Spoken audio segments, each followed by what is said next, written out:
service of CNC Worldwide.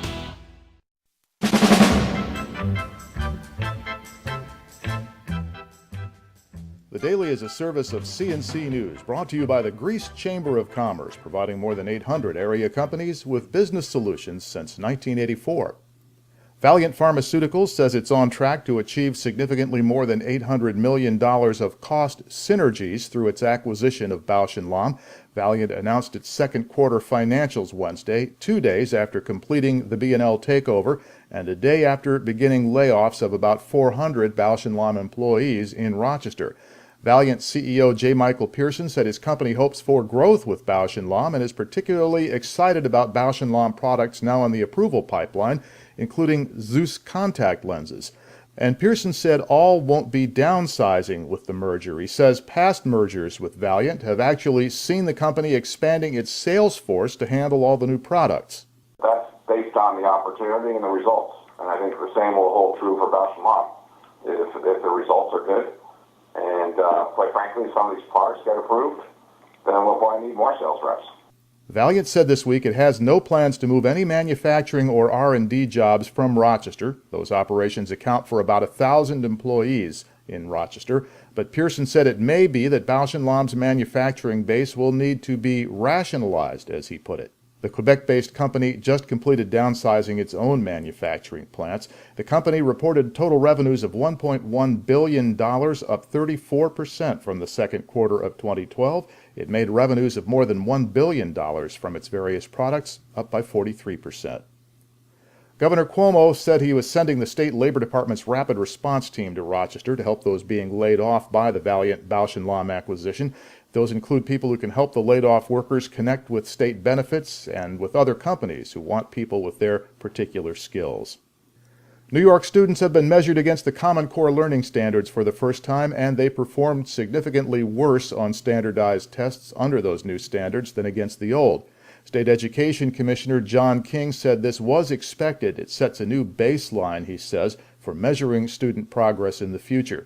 He also said these results are consistent with what they're seeing on the SATs and PSATs taken by New York high school students. The tests given to third graders and eighth graders statewide showed 31% of students met or exceeded the English language proficiency standard and 31% the new math standard. But in the Rochester City School District, only 5.4% of students met or exceeded ELA proficiency. 5% met or exceeded math proficiency. That is the worst of the big five cities. In Buffalo, the numbers were 11.5% and 9.6%. And in New York City, better than 20% of public school students meet the English or exceed the English standards, and nearly 30% meet or do better than the math standard. The information is broken down in great detail, school by school, on the State Education Department webpage.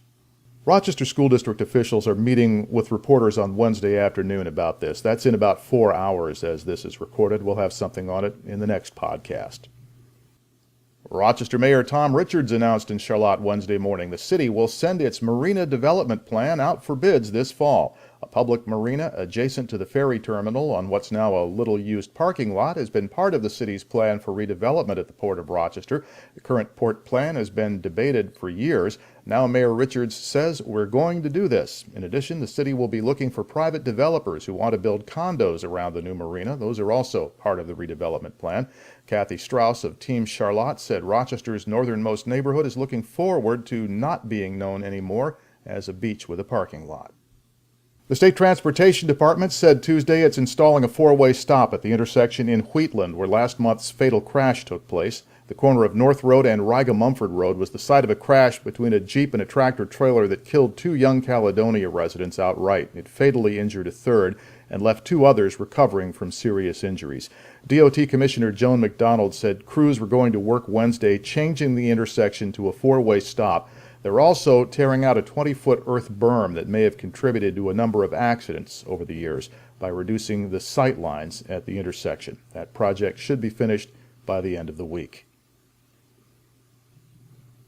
A Rochester man was found guilty Tuesday of criminally negligent homicide in the death of a 7-year-old. James Bradley was also found guilty of assault, but he was not convicted on the most serious of the charges against him, manslaughter plus driving with ability impaired by marijuana. Bradley lost control of his car in 2011 while driving past a city playground. His car drove through the playground and struck 2 young children. 7-year-old Samir Williams was killed and the other child was injured. Authorities decided to put Bradley on trial after learning that he had had 2 seizures the week before the crash. He'll be sentenced on October 4th. At the PGA Championship at Oak Hill Country Club, practice sessions wrap up on Wednesday. Tuesday, they ran into some parking issues when one of the satellite parking lots filled up way faster than expected. The Monroe Community College lot being used by the PGA was completely filled by 11 a.m. Cars, including some assigned to park there, had to be diverted to the Rochester Tech Part at Gates. The PGA official told local media a lot of people seemed to be ignoring the parking lots designated on their tickets and just going to MCC because they know it's closer to Oak Hill. The PGA stressed that people should use the designated lots and that wherever they're assigned to park, shuttle buses will put them down right next to the clubhouse.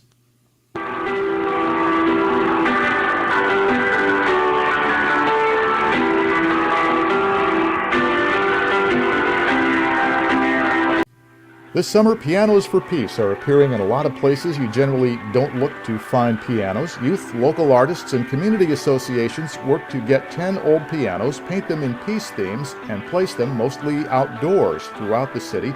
Anyone can play one when the mood strikes. Monday, it struck Rochester police officer Anthony Del Vecchio, who sat down at this piano in the Beechwood neighborhood on day 1 of the project. And Joey Flowers of the Beechwood Neighborhood Coalition shot this, put it up on Facebook, and it's gone viral. After a couple of weeks, the pianos will be moved to an outdoor site at the Gandhi Institute for Nonviolence on South Plymouth Avenue. To the left of the player window, you'll find links to these and other stories. At the bottom of the page, links you can use to post news, pictures, video, whatever. Just share it with us, and you'll see it up here. Next news podcast as it happens, updates as necessary. I'm Bud Lowell, CNC News.